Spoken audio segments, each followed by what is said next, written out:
That's God speaking. Whoops, God changed his mind. Too bad.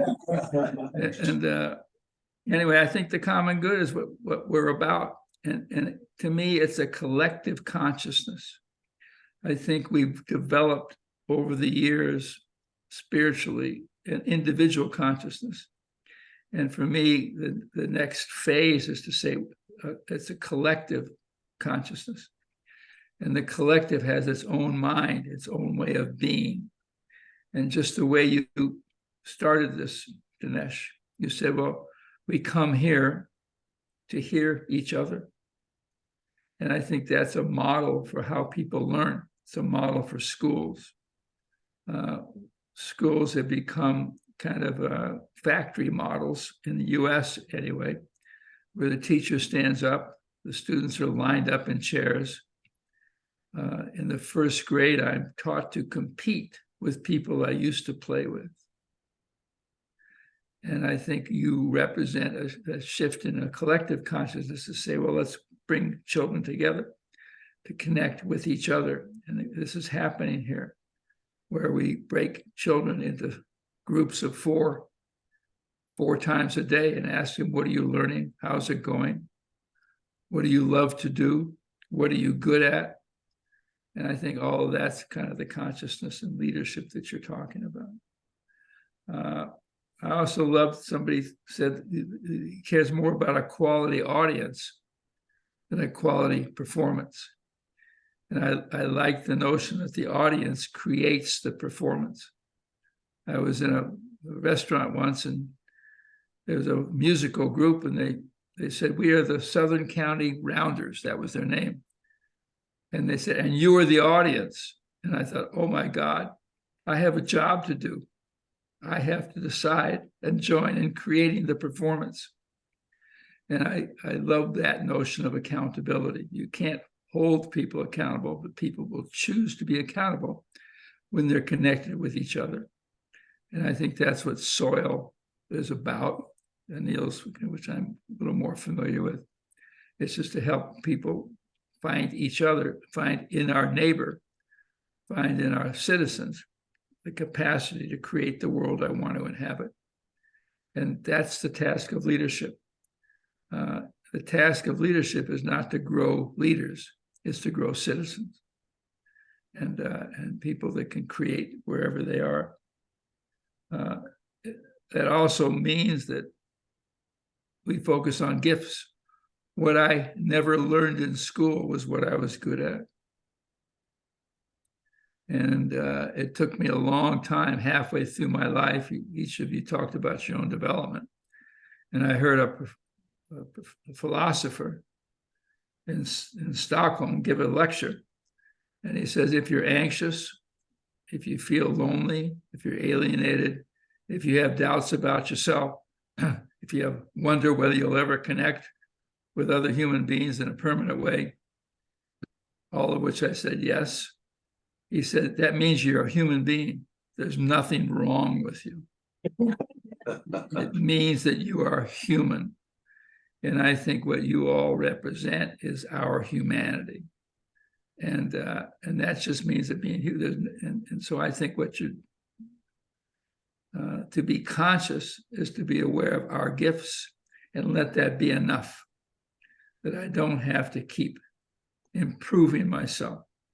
You want to deepen myself. And I think the task of leadership is to confront people with their freedom, confront them with the choices they're making, confront them with their gifts, and forget about working on deficiencies, because I have been amazingly unsuccessful.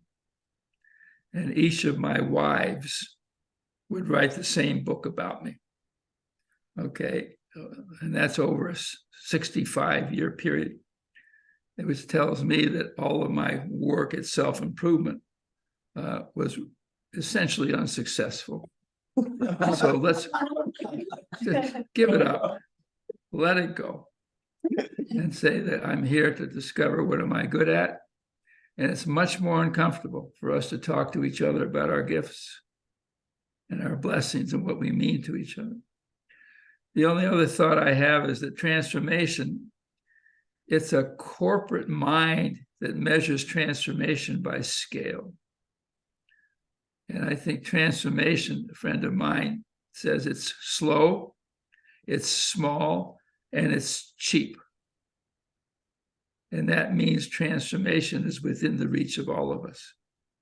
And the internet and the social world has allowed us to talk about millions and scale. And I think what you represent is a love and a belief in depth. That's what India represents, is a belief in depth. And when we would do workshops in India, it would start with a song and a voice and a candle, and the rest was downhill. Okay. And I think you understand that. And here you begin with a prayer.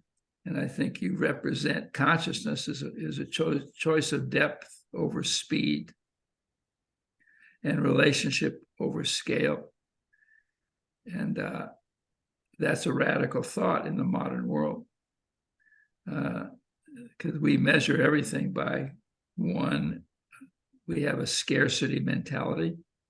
The world of economics, they've done research on students in social sciences in colleges, and they find that the economists are the most depressed of all the social science students. And they've chosen a scarcity world, and a world of self-interest. Adam Smith, I have a wonderful book. Adam Smith was one of the icons, that the butcher and the baker will not cut my meat or make my dough without self-interest if there was not a return. And then Adam Smith went home every night, and his mother cooked him dinner for nothing for all of his life. And the name of the book is Who Cooked Adam Smith's Dinner? And I think that what you represent is a culture of abundance, and there is enough. And the notion that self-interest is what motivates us, all of you, each one of you talked about transcending the notion of self-interest. When you come together, what you have to say to each other are expressions of your generosity. Now, you did make a living, and I'm thankful for that. I did make a living, but that's not the point. So I think conscious leadership is recognizing that there's enough, and I am enough. And the consumer culture, and Shailendra taught me that by not eating out and not buying shoes. Now, unfortunately, 10 years later, where we went to his village, or we went into his part of Anand, they put escalators in, and malls started popping up. And you decided to become westernized, and all of us can talk about that. But I think the idea that we are enough, people are enough, and the generosity of that person who changed our tire, that was just stunning to me. And it was stunning that Anil allowed him to do that. He didn't insist to pay him. He allowed that man to give us a gift because he knew how to change a tire. Anil and I would still be sitting there wondering how to change the tire if he hadn't come along or have to hire somebody. Anyway, I think those are the themes of what you are, that we're enough, that we're focused on gifts, that the task of leadership is to help people overcome their isolation. We are not basically competitive. And that's the work I'm doing in the community building, is every time we get people together, they come to hear a speaker, but we don't let the speaker speak too long. And it strikes me that relational activism is if people come because they're fighting poverty. It always stuns to me that I go there and I listen to a panel, I listen to an expert about how to end poverty, question and answers, and then we go home. So now when we come together around social justice, poverty, the environment, we break people into small groups and have people talk, why was it important for you to be here today? Kind of like you started here. And we use most of the time just to ask them these questions. Why was it important? If I can understand why I came today, I may understand why I was born. We don't ask them their expectations. I'm not interested in people's expectations because they're too low. And that's the other thing I learned in India was I was worshiping too small a God. When I worked with NDDB and they had 8 million women in a union, a cooperative, creating an independent milk and dairy industry. That just changed everything in my thinking. And it made me realize that charity and generosity are kind of funny dynamics. And the philanthropy in this country is going through a crisis because it says that, well, I'm okay and you're not, so I'm going to help you out. And I like the notion that every act of generosity is reciprocal. And so as you care for the environment, if you care for people that are vulnerable, you also ask them, well, what gifts are you bringing to this situation? And that's what I learned with NEDB, was that the West was giving all this milk powder to prevent a dairy industry from growing in India so they could sell milk and they could sell things in the off season. And Amrita and them changed that around. They say, we'll take your milk powder, but we'll create our own industry. And I think that's what you're doing in your consciousness. That's what soil, that's what you're doing, and the work you're doing is to help give people the capacity to have control over their own well-being. And that well-being, one piece is money, but the other piece is how they care for their children, how they care for the planet, how I keep ourselves safe. There's no amount of policing will keep us safe. The war in the Middle East, the war in Ukraine is reenacted in my neighborhood every day because we think the police are going to help us stay safe. And I remember being in India and we got stopped in a traffic thing. And there was some disturbance. And I said, aren't you going to call the police? And they said, oh, no, we will take care of this. Because they didn't know whose side the police would be on. And I thought that was a smart relationship. Of course, I need people to protect me in the extremes. My health is determined by my social relationships. There's growing here a notion of social prescriptions, social proximity. And if I want to live longer, then I volunteer and get connected in all the things that you are sponsoring. Healthcare, the doctors are responsible for 15% of my health. 85% of my health is in my hands, reinforced by my connection with you. And you've known that forever. Amrita knew that forever. And thank you for exporting your wisdom to the West. And of course, we've commercialized it and made it kind of funny, but it came from you, and I'm grateful for that. So those are kind of the thoughts. The well-being is what you are. The consciousness is collective, it's communal. The task of leadership is to bring peers together, even if they don't want to. And the small group is the unit of transformation. The gift is the nature of my focus. And activism is getting local people to create their own well-being. And I've stopped, we do a lot of protesting here in this country. And a protest is waiting for someone else's transformation. The mayor, the president, all we want to talk about is what is Joseph Biden doing? Joseph Biden is just trying to get through the day. And basically what top management does is they manage the news. Every day in the White House, they spent an hour deciding how they're going to manage the news at 12 o'clock, 5 o'clock, 7 o'clock, and 9 o'clock. And one of the focuses here is to create journalism that says, let's call what you people are doing let's call generosity, let's call that news instead of the watchdog mythology we have. And so I think changing that narrative is part of the work. And the common good, the book I wrote is called Activating the Common Good, which means getting citizens, local people, people within reach, within walking distance, to say, well, what do we care most about?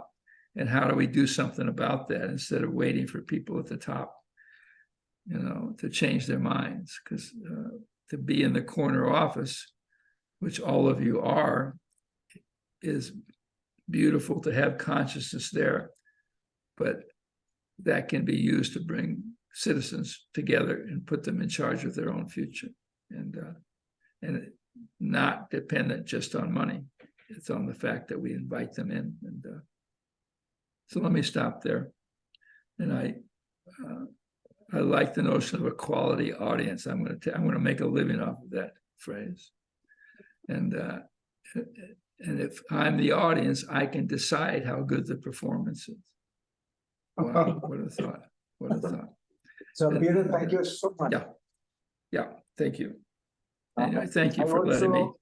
I also want to take this opportunity to thank Ravi Ramakrishnan and Anand Maheshwari for hosting this. So please give them a hand. It's a privilege. Yes. I think you're honored actually. So, what we plan to do now is to take a break for about 15-20 minutes. Those of you who are there virtually, you can also take a break, and then please join us again. Just one question. Yeah. And before you go, Peter, Ravi has a question, and I just want to lay out that tomorrow again we will meet same 8 o'clock, but tomorrow we'll meet in Karma Lakelands. So those of you who can come to Karma Lakelands, where Ashwini and Dicky will also, they take us normally on a tour, and this Devakada we are talking about, you'll get to see it tomorrow. Is that okay, Dicky? Yes. So what we'll meet at 8, again we'll go 9:30, then we'll take a break. 10 to 11, we will go for the tour, and you'll see the Devakada, which I'm so excited about. And 11 to 12, Rajiv Dubey is joining us. Santosh Babu will be joining us from Kurg, and we'll have a dialogue on future of work, which Rajiv Dubey is very passionate about, future of work and well-being, which I'm very passionate about. So we'll look forward to tomorrow's lovely dialogue on that. And today we'll get down, we have heard each other, the shared purpose is emerging. All we want to do is one thing, plant more trees, create more lungs in the country, the local lungs. And we'll get together again in 15-20 minutes after the break. But before we go, Ravi has a question. Peter, I think it's been amazing listening to you all the time. I think just one point of clarification from you, and because I do believe strongly about collective wisdom, collective approach of what we do. And you also talked about individual accountability. So one point I want to kind of get your insights on is how do we make sure that it coexists? When you have a collective wisdom working together, there is also individual accountability, because sometimes there's a tendency to believe when we have collective wisdom, individual accountability does not adequately exist. So I believe it should exist. So I thought, with your wisdom, if you can share some insights on it. Thank you. So collective consciousness, the communal, is not an ism. It's Yes. not a decision-making process. It's us falling in love with each other. It's connecting people together. The whole conversation about isms takes us nowhere. Right. All right. The voting is the least version. And so to me, it's people being connected, and in accountability, I'm mostly accountable to my peers because I can't fool them. I can manipulate my bosses without even a sweat. My boss says, Peter, I'm very disappointed in you. I say, well, thank you for the feedback. I'm working on it. Okay. And peers don't put up with that. And so what you're asking people is for peers to make promises to each other. And then you are in that circle. And to me, that's where real accountability is chosen and occurs. rather than the enforced accountability. But the idea of collective is to me, is small groups coming together and deciding what do we want to create together, whether it's a work team, whether it's a neighborhood. And it's a scale question. I want to keep the scale small. And you can do that with 500 people in the room. You break them into groups of 3. I've done it again and again. And if I can get connected to 2 other people, I'm connected to all 500. That's what's weird about it.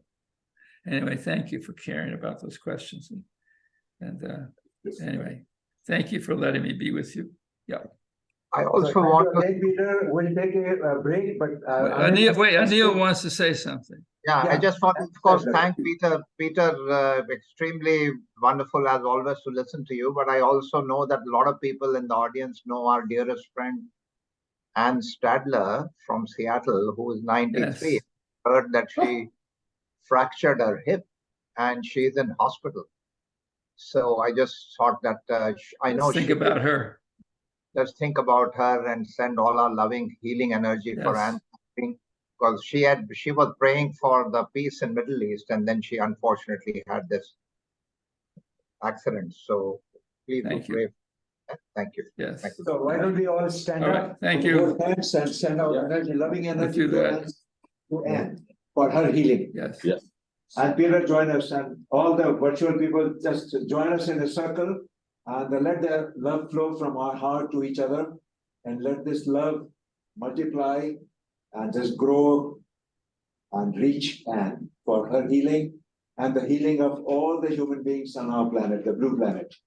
Let all be happy and healthy. Sarve bhavantu sukhina, sarve santu niramaya, sarve bhadrani pashyantu ma kashyatu bhagavate. Thank you. Wonderful to be with you all. Thanks for the gift. Thank you, Peter. And the privilege. All right, so we'll again see you guys in about 20 minutes.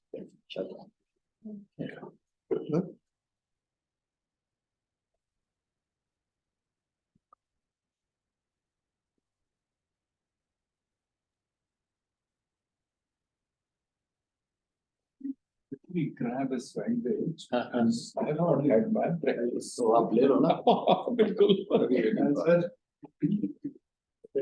nice to be with you. Hey, nice to see you. Like, good to hear you. And lovely. Come on. So long plans. Part of anyone part of unit? I started buying in 89. We signed up the unit in 2004, and we got over with them actually in 2015. Oh, okay. For about 11 to 12 years. We probably the worst bankruptcy, but I used to go to one.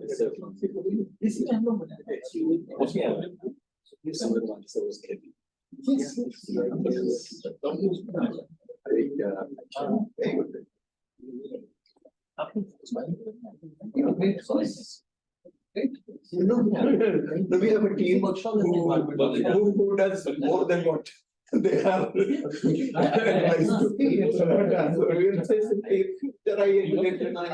Know that one. Come to Convener. Yeah, tomorrow. Oh, lovely. When you know which? You stay this, right? Moved there full time during COVID. What happened is we looked at the farmhouse where there were 23 people and 13 were locked in with the 2 of us. When we couldn't come for 3 or 4 months. And 13 plus 2 had 53% more work. And then realization got us thinking, because currently it was 325 and our survival was under threat. So we thought this experience can be extrapolated there. You steer the ship out of trouble. Sure, we did. So we moved there. So now 3 years we're there. It's a separate issue. 325 has become 525. Very good. But skilled up efficiency. So we almost bought a property there in Karmali. But then and we were debating between their spa and this one. I have seen it as a single lane. And no day would pass where I would not see an accident in that road. Sure. No day would pass. Early 90s and 90s. But to see it now, where Karma has gotten in the last 30 years, it's quite the last 3 years have been better than the previous 27 years. The next 3 years would be 5 to 10 times of where we are today. We're going to start doing about 50 a month. So, Shubha together with this partners. The most expensive on the NH housing. Okay. So that's one corner of Karma weakness, 31 out of 270. We have to measure things need to happen, but very importantly, the governance top line is responsible and conscious practices. If you subscribe to this, then you sign up that you want to buy. Commerce is not the driver. And when it is not the driver, better commerce happens. We've seen it so far. Trust me on that. True. Absolutely. So you also coming tomorrow? I would have loved to come tomorrow, but I'm leaving today in the evening. This sounds so exciting. Yes.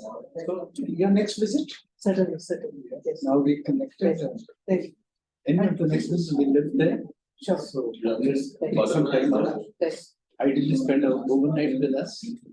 So lovely. In our home. Take care. Very nice. And, other than Guna,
Is that okay?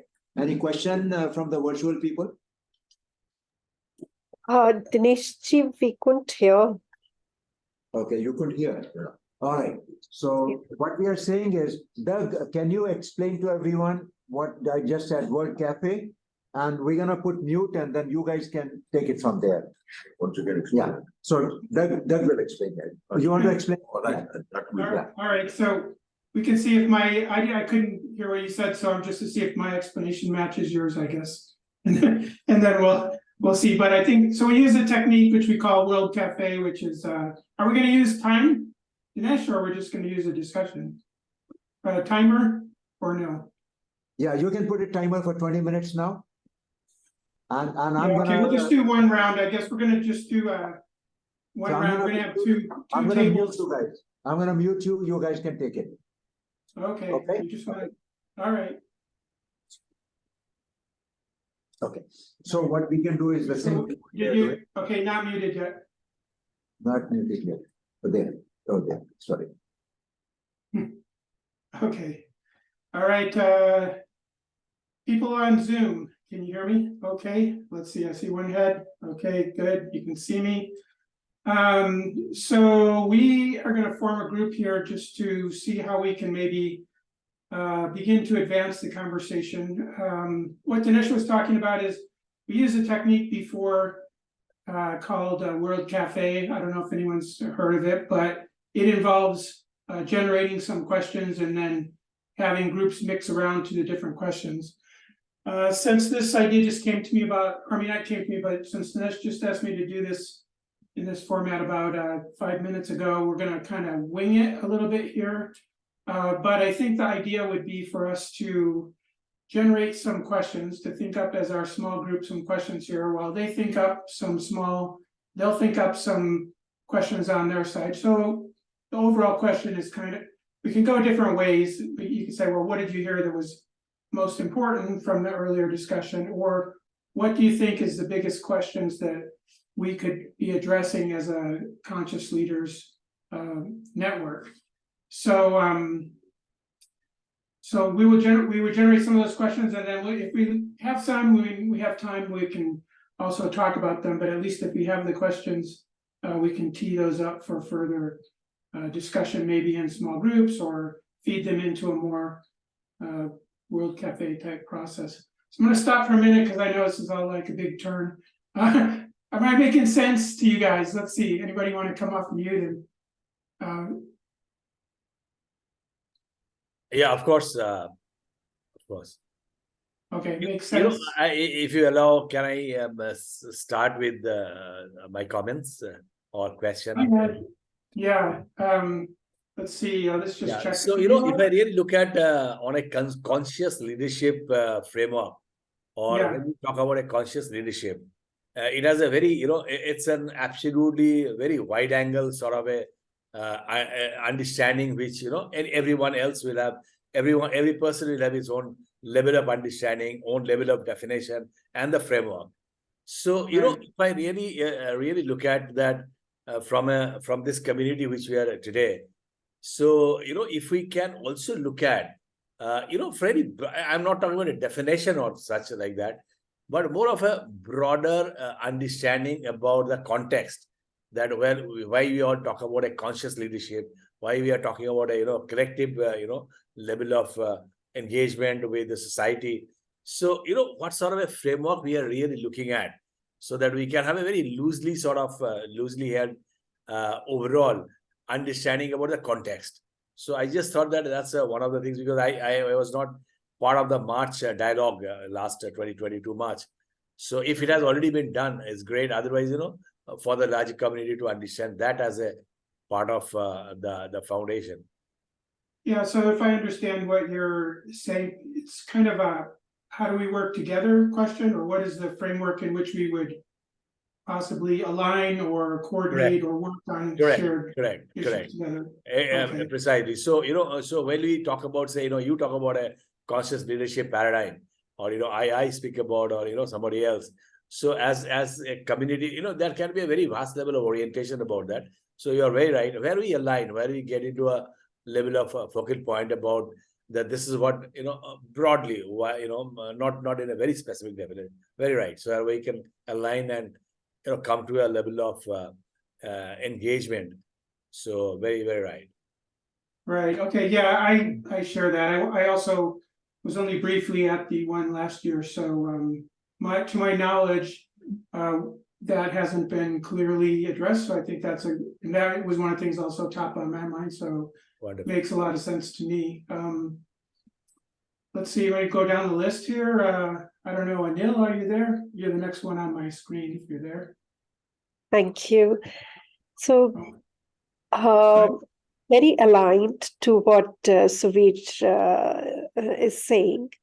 How do we even begin this process of falling in love with each other so that we can, sustain and really bring our various capacities together to do something that's substantial and sustainable?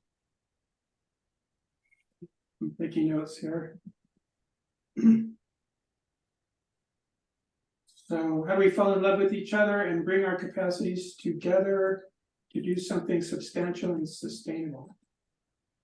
Yeah. That's a nice thing. Substantial and sustainable, I like that. Okay. Yeah. So Go my ahead. issue is where do we begin? Because I was there last year. You meet, you're very fired, but then you really don't Right. forward. So it's time to take it forward. Right. Anyone else here want to comment? I don't know if we have Sureka or Anil. Maybe just us. Oh, there's Anil. Anything you want to add, sir? 1 second. Hi. At this point, I'm just tuned in with open heart and open mind and seeking for emergence to happen further. Okay, fair enough. All right. Sureka, are you there? Getting late in California.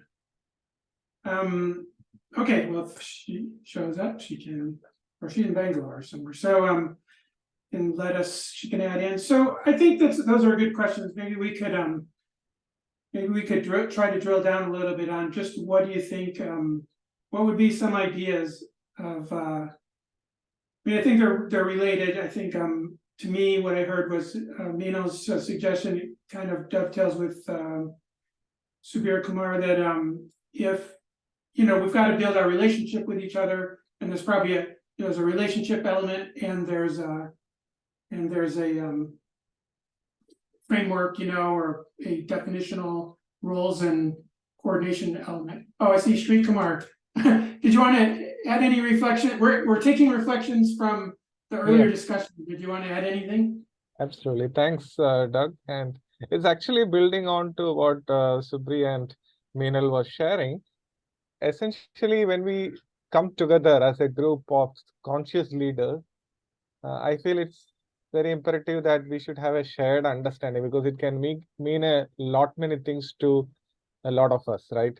And in different contexts. So it's about a shared understanding, and not like a definition, but sometime we can call out what are some of the core principles or tenets of this conscious leaders. What does it characterize? So not as a definition, but some key principles that drive us as a group. For example, when Peter was speaking, I was really touched with that individual good to common good. So looking at this from an Indic wisdom lens also, it's about that collective good, right? Loga Sangraha, which is said. So what are some principles that we stand for as conscious leaders? That's what's coming to my mind. Yeah. Right, that'll be nice. I think that also, kind of fits in with the conversation here.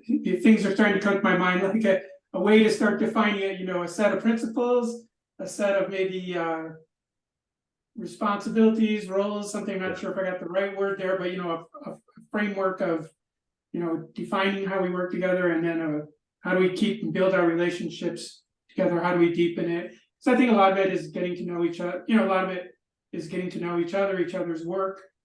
Somebody mentioned the word shared understanding. I think you just did. And to reach that shared understanding, at least in my experience, has often taken a good amount of discussion and talking with other people and trying to really see things from their point of view.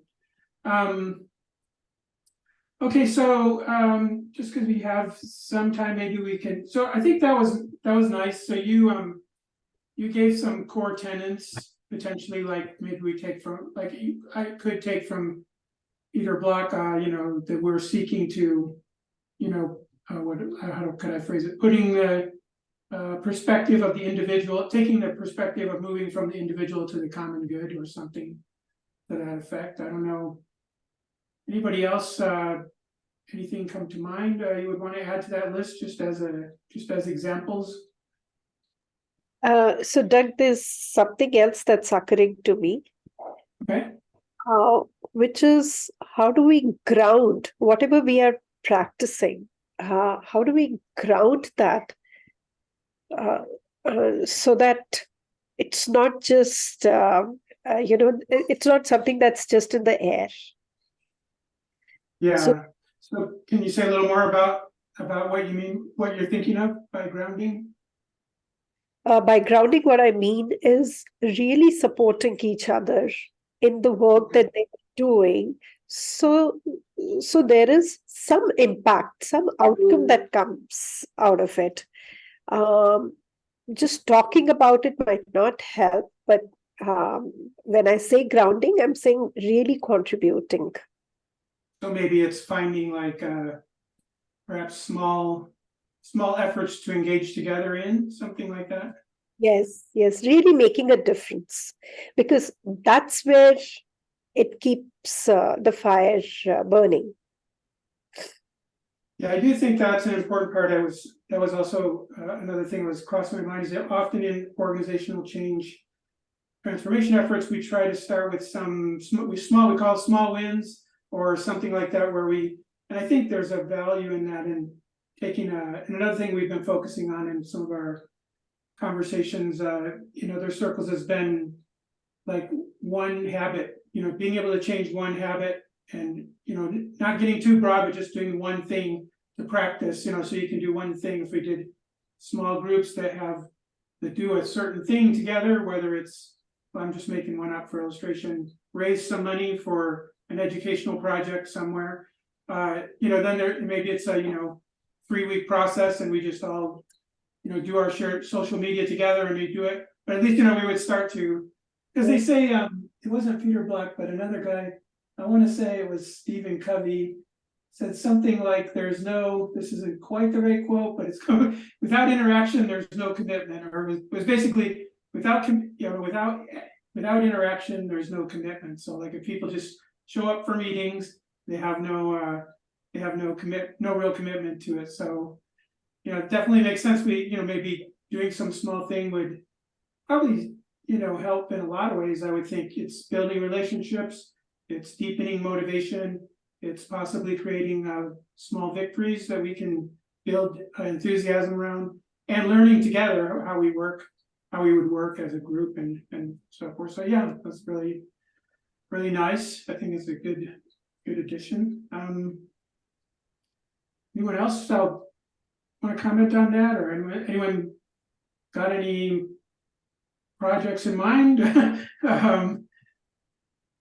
We were just trying here to get, write some things down and get some ideas so we can move forward. I think nothing you would say is set in stone. You don't have to agree to any. You don't actually have to agree to any action.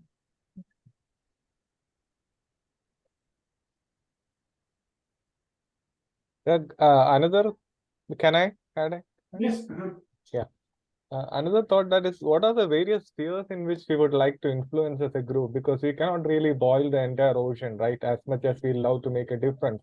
So whether it is education, healthcare, like we spoke about people in general, and planet also, it has to be invariably tied when we speak about people. So what are some broad areas where we would at least like to focus more, give a thrust on? Do we have some clarity, or it can all emerge, like Anil mentioned, in the process of our dialogue? But that is a question. Yeah, that's a good question. Yeah, I think too, right? Because that's what we're trying to do here is kind of narrow it down, because it's at the sort of boiling the ocean phase right now. So, what are you just curious from the group here? What are your main areas? Like for me, I mean, I'm working with Dinesh. We're working on workplace well-being as our kind of primary, and trying to gather. And I think obviously we have interest with working with the Shuni and climate change. So those are definitely areas. What are other areas that appeal to you?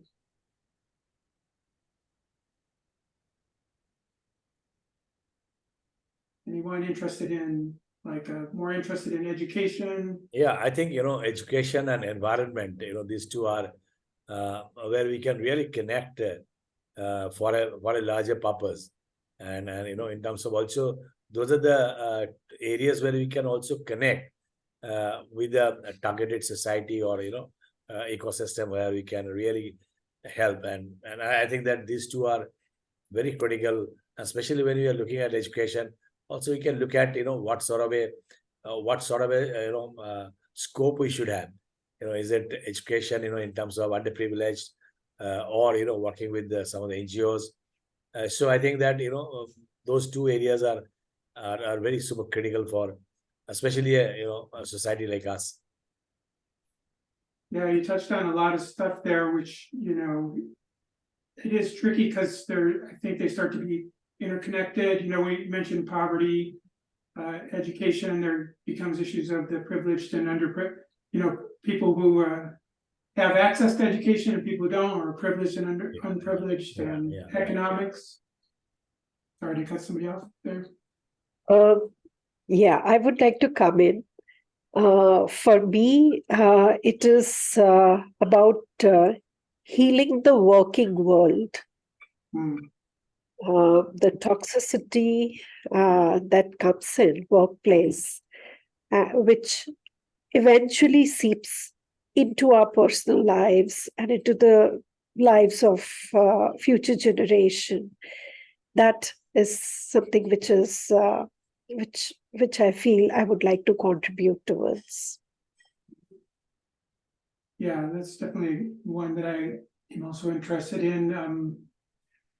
Just check on other ones. So we mentioned what are the other ones? Economic, that could be an area. I mean, there's I guess some of the big ones we talk about: climate, education, healthcare, maybe more in the United States. I don't know. Poverty, well, class division, or both race and gender, but also income class division. I think that's a worldwide issue as well. Lately, we're seeing a lot about anti-democracy movements, rise of authoritarianism, which I consider to be a threat to all of those kind of interests that we're just talking about. The other ones people would like to see. It sounds like we're kind of just generally here, not that we have not committing to it, just more of a climate workplace well-being, education. Definitely, I've been involved in education for decades, so I'm also interested in that. Okay. All right, those are good. Anything coming to mind? I have some other questions I can add, but don't want to cut anybody off who wants the floor.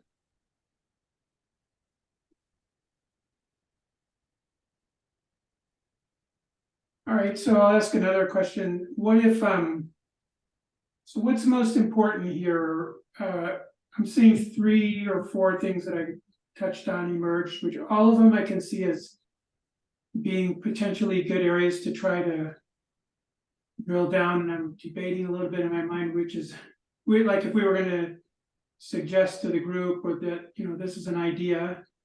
One would be, of course, talking about how we work together. So I see one question there, which is how do, and I'm just extracting from these, how do we work together? Or going back to Minal's question, what small projects could we work on together to build our, muscle, to build our, I'm trying to think, it's gotta be a better word for that. What small projects could we work on to build, it's building our relationships, but it's just kind of it's building everything, our understanding of how we want to work together, what we're interested in. To build our I'll just put relationships, that would be a good one. And we have Sri Kumar's, what are our core tenets? I think those are all good. Could see us doing a what do you call it? Innovation activity, brainstorming activity with maybe the whole group to, to propose some tenets. I could see us. How do we work together is a little bigger, because still probably to me feels like a big topic of maybe needs to be broken down. Like, how would we do that? We could kind of list out. I know one project. I don't know if any of you guys are on the project. I forgot their name. I think heard of the other day of a group that's wants to make a website to kind of categorize all the services that people are providing in the space of kind of in the social change space, so that they could work together. So, maybe there's probably something in there of kind of listing our various projects. We could kind of go through each of our projects more detail and just kind of say what might be the ins and outs, what might be the what do you call it, collaboration opportunities, maybe as a way to explore what the possibilities are. I don't know, how does something like that sound? Yeah, the collaboration is a starting point. Leveraging our strengths and the work that we do for common good. Yeah. So maybe there is something, like what are the collaboration opportunities between our efforts? And I think there's one up above too, is a little broader, but what would be an area of focus, such as, climate education? So that's another question we could put, to the group. I'm just thinking, if we can engage the group in these, and maybe like what we do in our consulting work often is where this kind of works. I'm just kind of doing it on the fly because I didn't have any preparation, but we take and generate these questions like these 5 we have, and then we get different groups to kind of brainstorm ideas for each one, and then bring them back together to the room and kind of begin working them so that we start, taking it from this, what was it called in the beginning? Wide angle, brought the broad context, which we started with, down to, to make it, that's how we've typically made it more concrete by, taking some of these key questions and brainstorming some things, and then eventually starting to get more concrete actions and structures. I think that's where we're trying to go with this. Because, I like I said, was only partially involved this last year, but we kind of talked a lot. Honestly, we talked a lot and didn't do a lot, it sounds like. So as a group. So hopefully we're hoping we can do that better this year. So those are the 5 questions I can think of we could tell the group. Doug, if I may add. Sure. Yeah. Doug, while we spoke about the major thrust areas for us as a group, like education, healthcare, all of that, organization, wellness, I'm also thinking collectively, how do we nourish an ecosystem of conscious leader, right? So way beyond, because in the larger parents, there may be many organizations involved with like-minded things. So how do we really create a network or a kind of an alliance or partnership, collectively bring synergy beyond this group with other organizations? So creating an ecosystem where this conscious leadership thrives is one. Second is also about really mentoring. Guys, maybe 2 more minutes. Yep. We are done here. Okay, just give us 1 second and, all right, Yeah, can you hear us? could you just send me that last bit of your comment? in Yes, chat? it is also about mentoring and grooming the next gen leaders. Okay. Yep. All right, thanks online with the Zoom people, thanks for your contributions there, it was great. A lot of stuff in a brief period of time. Thank you. Thank you. Now. So you guys want to share with us what transpired, what you guys discussed, any recommendations? Yeah, I didn't have time to convince somebody else to do it, so I think I'm on the hook for it here. So basically, we did a quick reflection on where people felt like we were at from the earlier conversations and really over the past year. Yeah. Sorry, Okay. what? Yeah, go ahead, please. Oh, okay, yeah, so, and then from that, we just had a discussion of trying to boil those down into a set of questions that we maybe could use to feed a regular World Cafe activity or further discussions by this whole group that's involved. And those questions are, one, how do we work together? So how does this group, you know, aside from having a meeting occasionally, how do we work together to do something? Then a great idea on this was maybe how could we identify small projects that groups of us could work together on to build relationships, to understand better, you know, how we want to work together as a group. Thought that was a good idea. What are our core tenets? What are collaborative opportunities between our efforts? So there we might see a deeper dive into who's doing what and what the possible opportunities are. We could organize an activity to do that. Deciding on what are areas of focus. Obviously, there's a lot of things that can be changed in the world, economic systems, financial systems, healthcare, et cetera. Our group in particular focused on workplace well-being, education, and climate. But there are others, and the rest of the group may have a different, you know, bias for where we focused our efforts.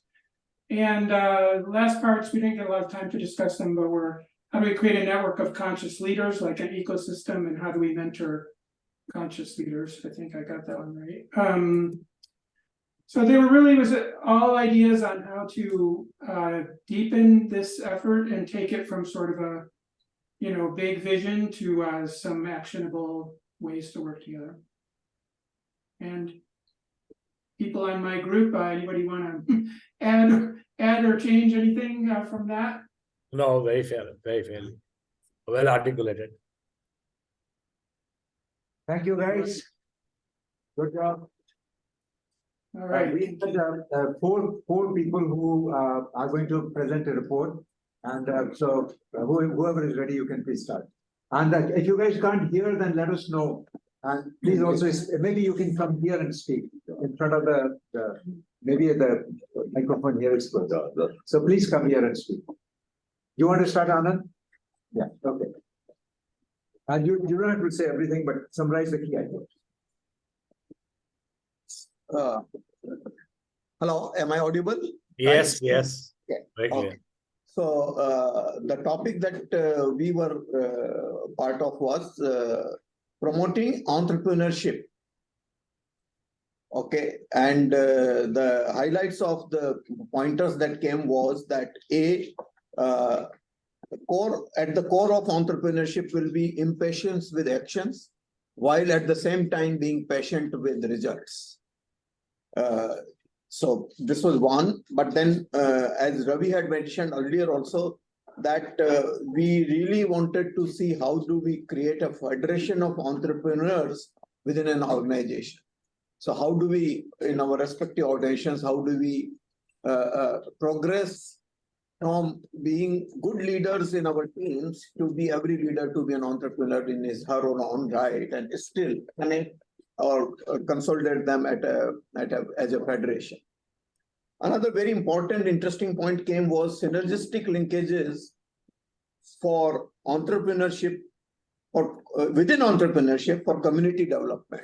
And Sudhir came with some examples here and all that. So which led to the next point, which was how do we discover and innovate on these linkages? Like, and if somebody's output becomes input, the output may be in the nature of waste sometimes, but it becomes a very important raw material for the next level of entrepreneurship. And in order to be able to do this systematically, maybe there is a need to create a database. Somebody has to lead and create and maintain a database where this can. Actually, the idea came that even if you look at what happened since morning, we have been hearing each other. And if you really look at for each of us, what is our aspiration level, what are our competencies, both, actually can create certain linkages, right? Within this community. Within this group. He was talking in the context of what we can influence and take some actions upon. That's what the idea was. It is not in generally in a very general universal context. So this would lead to really that ecosystem of abundance that we talked about. Finding abundance everywhere and leveraging on that abundance for a common good.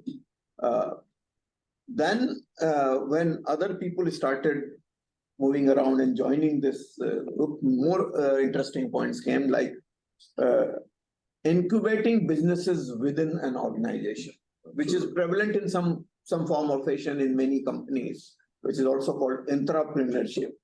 So that will, if we can influence that at our own levels and do that, and which again goes back to, because if you do that, Ravi, then you can actually reach that goal of confederation of entrepreneurs.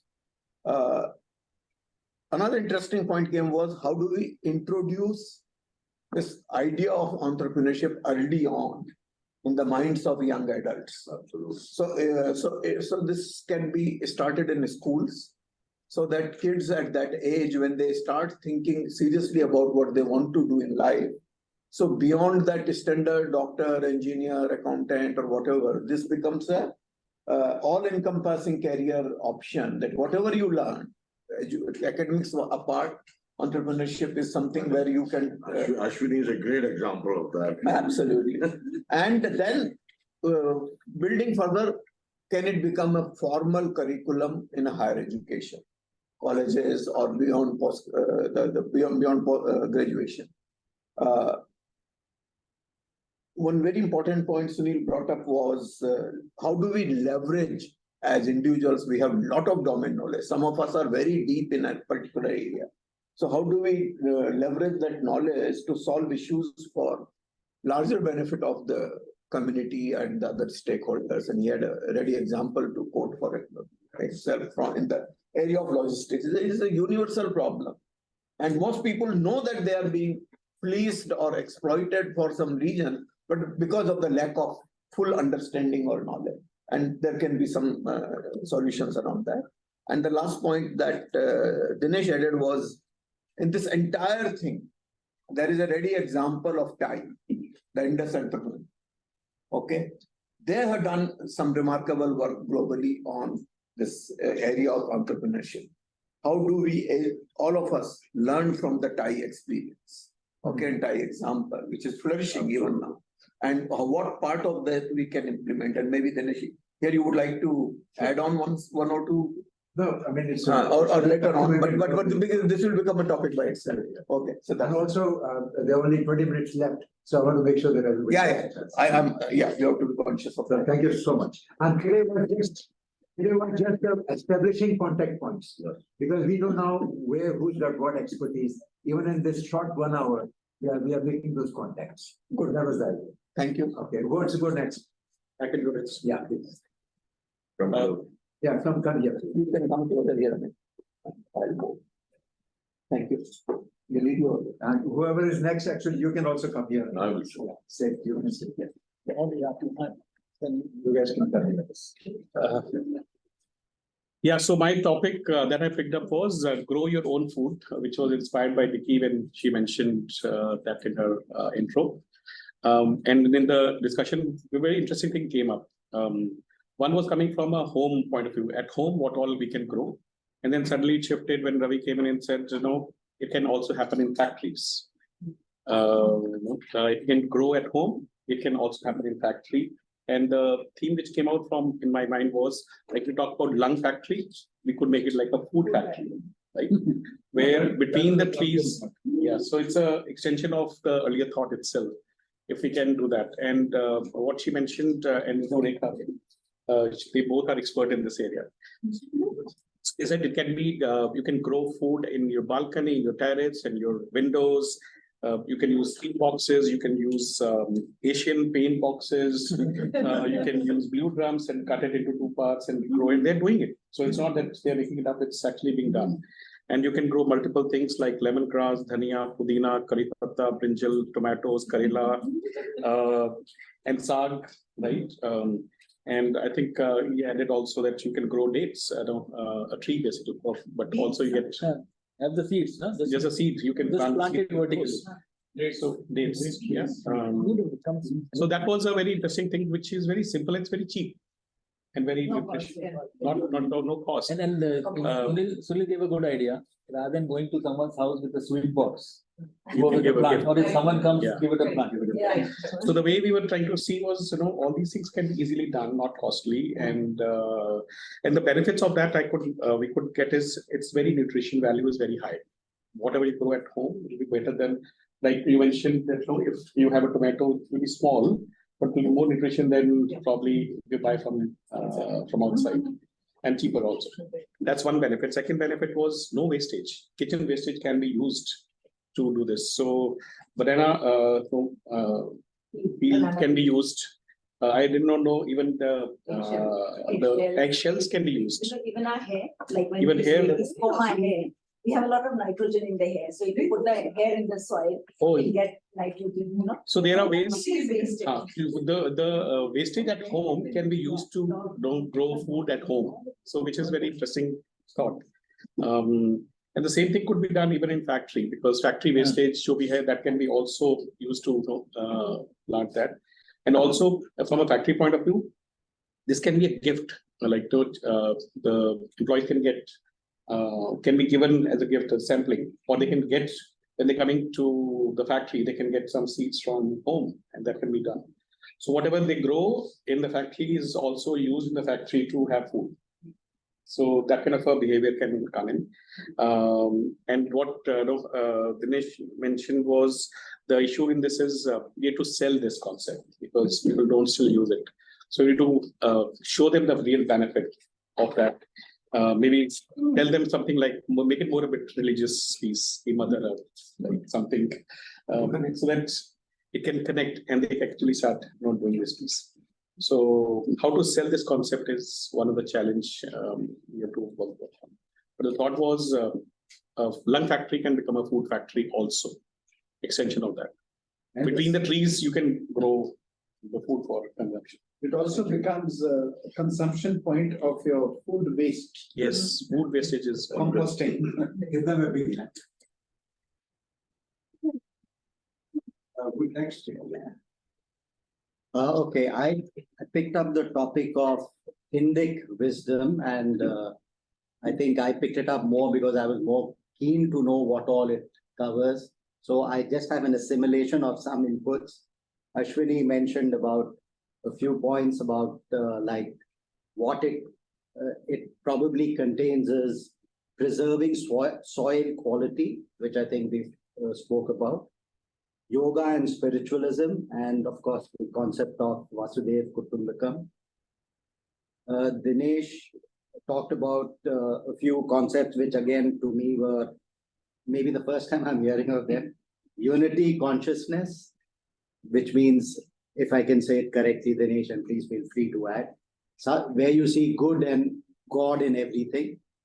Patanjali Sutras, again, I don't know it. Art of Life, you said, there was this thing of how to live to be 100. And the main one I think that you said was we all should be seeing ourselves in 4 roles: the doer, the witness, the mother, and friend. I won't expound on that because I'm not equipped to. A few others, which was creating or sustaining a balance and environment. I think I really like this point of a mentality of abundance. I think and I think the key word to me was the mentality. Rekha, you shared the Sanskrit concepts of fulfillment and joy. I think that was again very nice. Vedic wisdom is what Vicky, you shared, especially in agriculture, and concepts again which are alien to me. How, what are the impact that ovens have, the sun and the moon has, the concept of how one cow can, I think you said, feed 100 or something like that. Yeah. And having pest repellents rather than pest killers. And then we had how you lead a life, in some ways, a confluence of religions. I think that's what you said, Rekha. Not religions really, but more of every ism, so to speak. So I think the only thing that I had in my mind when I was thinking about this was how I think we have a very rich tradition, legacy.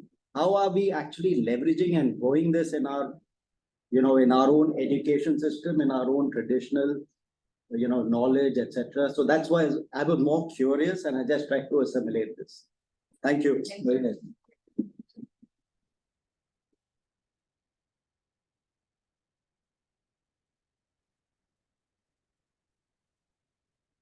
So my topic was creating jobs. Very important. So I would guess one of the essential of creating jobs is to have entrepreneurship. So I think the entrepreneurship team covered most of it. So I think this team should go under that rather than create a separate stuff. However, a very interesting idea came from Dinesh.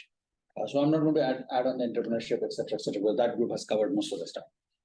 He stated that can we choose 3 villages and try and create some kind of a smart village.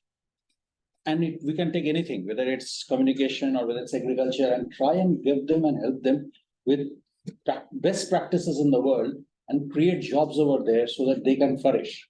I mean, he gave an example of agriculture. Can we take a small village and give them the Danish agricultural knowledge, spread it with them and allow them to create jobs in that village rather than people coming from the villages to the cities. So that was one of the thoughts that came. I don't have any other online. Ravi spoke about online platforms. Could we create some online platforms for the villages or the people to learn not so much the degree, but more of occupational skills and knowledges, which would help them to create something in their respective areas. So these were the 2 thoughts which came. But I think it's I can add just one pointer to that, since we connected on this villages and all that. We have a very well-known problem of certain specific parts like Uttarakhand and all that, where the villages have turned into ghost villages. Because all the men folk is gone. And those were earlier living on money order and now Paytm economy. So how do we remove the G out of that ghost and make them ghost villages? Yeah. So that's where this whole idea of this rural tourism, homestays and all that started flourishing. Unfortunately, by the time it started developing, the COVID happened. Again, there is a nice time to probably look at that and pick it up. And I'm connecting it with entrepreneurship also. There are individuals, there are young budding entrepreneurs who are focusing on that area. Can we just identify 1 or 2 of them, quote unquote, adopt them? Yes. And through them, because we can't possibly, physically, it will be a very challenging task if we start doing everything by ourselves. And the challenges that they face, there are still a lot of change management issues. The village sarpanch, the village that dynamics and all that, not easily understood by people like us. So this is where Anand, the connection comes. Yeah. Because Yogesh was there, Yogesh and then Arun Jain, they have developed amazing job they have done on rural management. So that's how we're connecting the dots. Yes. And Abhijit, when you want to create a smart village, they already have a lot of ideas. So if you and Arun connecting and what you can go visit Sonbhadra model, how they have been successful. They have already created smart village. They really create compassionate village. Wow. So, the whole world can learn from them. This is the Naxal area and not a single police report. Where is it? Sonbhadra. Sonbhadra, yeah. About 270 villages. UP. Yeah. It is technically in UP, One it's also surrounded by MP on one side. Bihar on the other side. It's a border of three. Border of three. It's the second leg of UP. If you look at the UP map gives you two leg-like thing. One is on Jhansi side and one is on Sonbhadra. So these are the kind of things we can do together. There are 10 minutes left. So what I would suggest is that everybody check out how you're feeling, anything you're taking home, anything else you want to say. And I invite you again tomorrow, either in person or virtually. And tomorrow from 8 to 9:30, we'll try to create some structure. And what can we do now? So that we don't meet after 18 months, but we keep meeting every month, whatever ideas come out. And this idea starts from a small group, but then it has the potential of making a difference in the whole globe. And I'm having hard time sleeping now because of the factory. I'm just visualizing those factories and the lungs we are creating. And it's such a powerful idea. And it was all there. Everything is there, but when we become aware and when we become conscious and when we become passionate, then we give energy to it.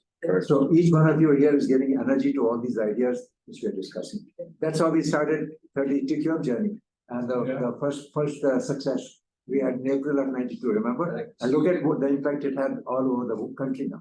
We lost non-believers. Huh? Exactly, unbelievable. 50% non-believers. Not even a single believer. Right. But that's how all major things have happened. That's how they start. That you guys in Alva, you were the first one, right? To take that idea and make it implement it. Exactly. Then you have to listen to the team. Right. So now let's go and people over there, if you can check out what are your takeaway today and if you will be joining us tomorrow, please share with us what are your takeaways. Anything you want to share.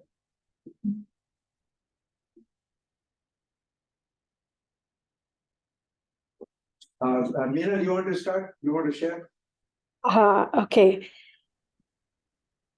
I feel energized and ready to join in with the flow so that the river keeps moving.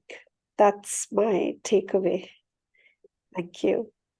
Okay, so I think that one thing is first thing that I felt very elated to be part of this community, part of the connect with this team, and I think that's a massive. I was not part of master dialogue, so I could get the feel, the energy, and the whole level of context of why we are here, the larger purpose of why we are here. So I'm trying to get that whole context of that. Second, I think it is so exciting to see the diversified work which the teams are doing. Because we are more focused on, many of us are more focused on day-to-day, corporate and all those things. So it is so refreshing, to hear the other stories which are extremely exciting and inspiring also.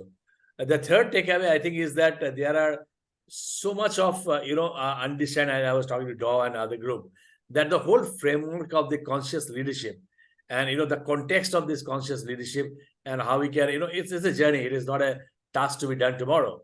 So it's a journey, and it is a that whole larger purpose. So my takeaway is that there are certain areas where we can deeply influence. As we talked about, maybe on the education, on the environment, on the on the society, connecting society, on the values, and also the organization context where we have grown up, we have seen. So it's a wonderful personal experience for me first time, and I'm extremely happy that Sudhir Banerjee, for you, and Mr. Dinesh Chandra, that giving this opportunity, we got connected. So great morning spent today. Thank you. Sri Kumar. Thank you. I strongly feel very connected and deeply thank Dineshji for inviting to this group. It's very inspiring, and I'm left with a whole lot of possibilities that can really emerge, because each one of us is bringing an immense depth, passion, and wisdom into this. So collectively, I'm just touched by the possibilities that can emerge out of this. That's what I'm left with, an inspiration and connection. Thank you. Yes, Sri, and late night for you. Go ahead, Doug. Yeah, I mean, each time we've met a lot of people the last couple of weeks, including when I was in India, saw some of you there. I'm just amazed, amazing amount of talent and ideas out there, and kind of recognizing what has been said before. I mean, I think sometimes one feels like there's almost nothing being done, but it's great to see there are many, many people who can be brought together. So it's inspiring to think, if we can find this many people, we can find 10 times, 1,000 times this many people in the world to join together to make things happen. So apart from that, I mentioned to the group, to the online group, it just occurs to me one line from I think maybe Stephen Covey, but essentially the key to me here is finding something to engage on, because engagement builds motivation, it builds successes, builds community and action. So that's just where I'm at right now on it, thinking, okay, we've got a lot of talent. How can we bring our talent together and focus it?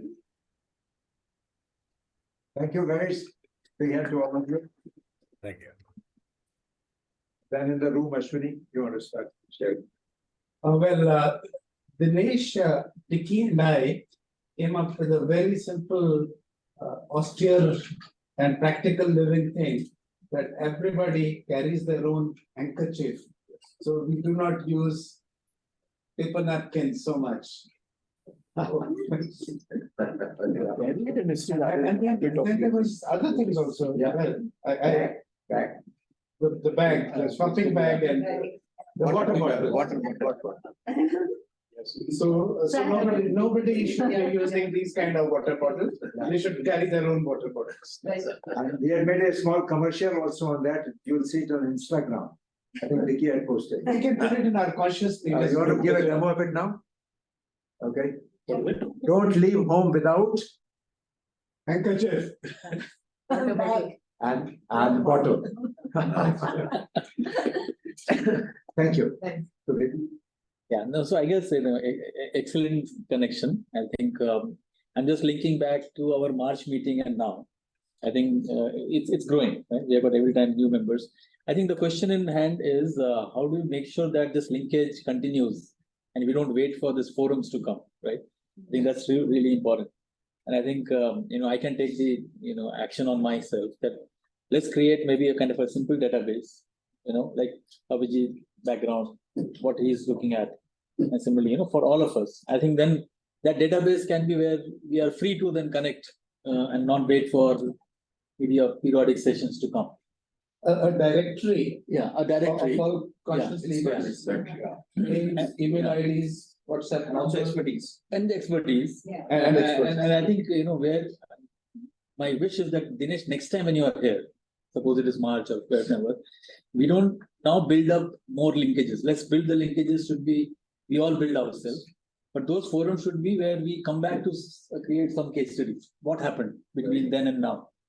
Even if it is a small next steps, I think that should be a good next step for us. And I think it is privileged to have all our known people surrounding it, right?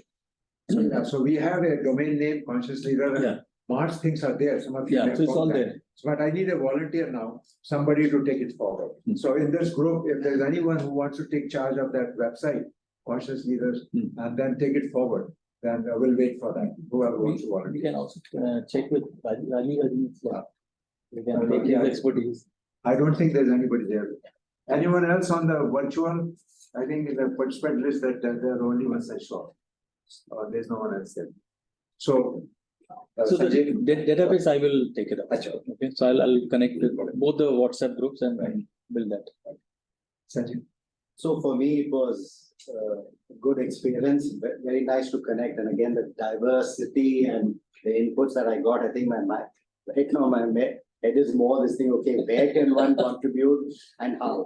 And I don't have any answers right now, but I would be glad to kind of contribute in some way. I don't know how. Thank you. Vicky. I think working, with a team like this, how a small, a spark can lead to another and another.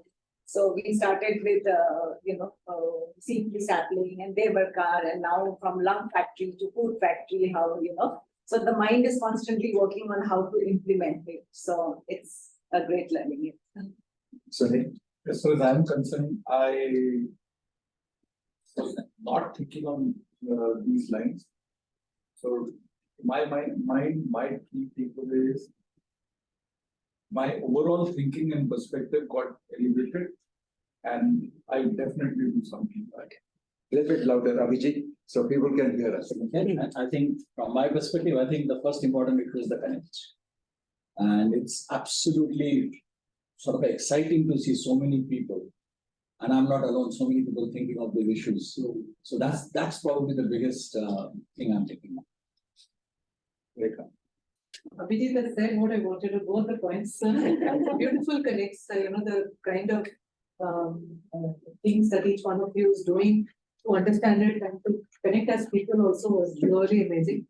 And the second point is, while all of us are in different areas of work, I think there's some common interests which are that we are passionate about and we are willing to and wanting to explore together. That I think it'd be great working together and try and build on those common areas. Really looking forward to that. Yes, for me, the reason I came was I could tell the goal was to work with the global impact creators, and I was trying to figure out how do I find them. I know Ashwani, I'm trying to work with him, but now it looks, I can find something. So that makes my life easy, and I think you were talking about, there's a common goal that you mentioned is serving others. That's a common theme, so which is very interesting. And one thing which I liked, or two things which I liked about what we mentioned was, I'm into leadership coaching, so I talked about grow more leaders, but he said, no, grow more citizens. So it changed my why leaders, why not citizens? And that also brings to I work on transformative leadership. So he changed my thought process, because I said, transformation is slow, it is small, and it is cheap, which means everybody can do it. Whereas transformation looks in the world is so big, transformation will work from US to India, and this will happen, and the country will transform, looks too big and people get scared. But if we go into that mindset, it's doable. It's actually true. So that's my learning. Thank you. So from my side, yes, I share the same thing, feeling blessed, privileged to have found this connect.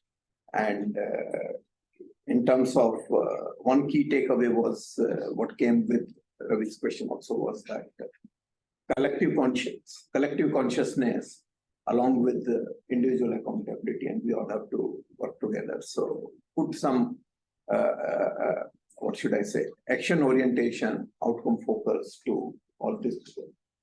Well begun, but still. I think Anand said what I wanted to say, and I really feel privileged to have this energy consolidated here at one place, including the virtual energy I was sharing with us. Really, that today energy has become wireless anyway. So I think we are all connected totally. And I think I personally feel that, we should possibly, at least I feel that personally, my sense is that we have to make the belief of collective power come together. That's the best way to kind of multiply. Someone was talking about force multiplier of what we want to do. Just by ourselves, we can't do everything. How do we really build that into a multiplier? It's what I think is absolute. And I'm leaving with a very great sense of gratitude to all of you, because the most important thing we have is our time.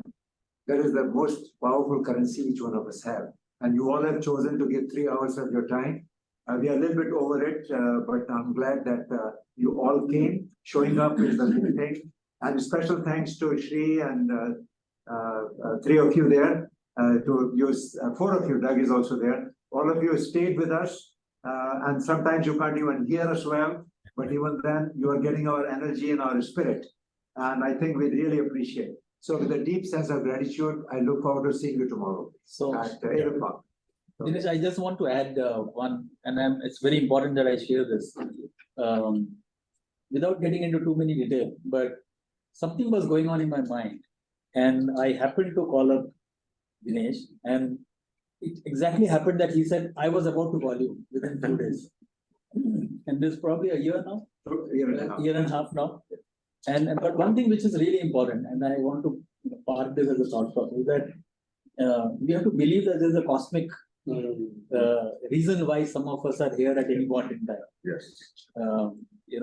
So we joined certain companies, we created some forums. In fact, I was sharing about Sanjeev, and we have nothing is common between us, but something happened that we are together. And ever since, if he is coming to Bangalore, I need to know. If I'm coming to Delhi, we need to know. So something is happening, right? And many times this thing doesn't happen with their own close relatives, right? So I just want to park this thought that whatever is happening for some purpose which we may not know. And I am quite influenced by that thought process. Because so just park it where it is. Thank you, everyone. Thank That's a phenomenon is called synchronicity. Yeah. Thank you, guys. Thank you. Thank you. See you tomorrow. See you. The recording will be available this evening on LinkedIn. So anybody who wants to listen to report, any of your friends missed, will post it there.